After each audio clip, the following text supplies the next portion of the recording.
سەکتی شەهید ئەحمەد ئیسماعیلم فەرمانبەری گرێبەستم لە شارەوانی چواقڕونە 12 ساڵە گرێبەستم موتەکەم 300,000 سوپاس بەخوای وەکو خۆم قەناعەتم پێی هەیە و دەتوانم پێی بژیم بەڵام هیوا هەیە ناتوانێت ئەوەندە بەشی ناکە ئەوەی خاوەن خێزان بێ بەشی ناکە ڕاستیەکەی دەبێت داهاتێکی لەگەڵ هەبێ کارێکەکەی لەگەڵ بکات بەدەخەوم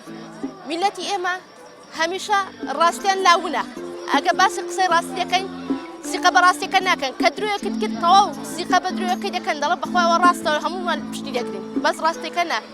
من پەشیمان نیم لە قسەی کە کردم کە کوتم لەسەر حیسابەکەم پێم وتراوە ئەگە سەرپۆشەکەت فڕێدەی دەتکەینە ڕسمی ئێستاش پەشیمان نیم پەشیمانیش نەمەوە لەو قسەی ئەوە ڕاستێکی حاشا هەڵنەگرا خوا هیدایەتی دا خوا ڕێی ڕاست نیشاندا دڵنیاش خوا هیدایەتی دەدا دەگەڕێتەوە سەر ڕێی ڕاست و پەشیمانیش دەبێتەوە لەو قسەی کە کراوە داواکارم لە هاوڵاتیان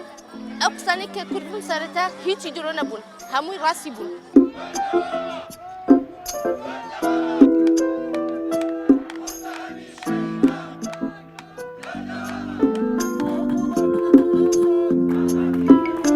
داواکارم هەم ئیشی ئێمە و هەم ئیشی سەردەم مسڵمانە سەردەم گەلی کورد جێبەجێ بکرێت باوانەی کە داش نەمەزراون هیوادارم ئەوانیش کاریان بۆ ئاسان بکرێت دا بمەزرێن دەستخۆشی لەو کەسانەش دەکەم دڵم گەورەیە بەرامبەرێک کە ئەوانەی منیان پێ ڕازگۆ بوو کە ئەوانەی قسەکانی منیان پێدرۆ بۆ قسەی نەشاویشیان کردووە دەستخۆشیان لێ دەکەم ئاسایە ئازادن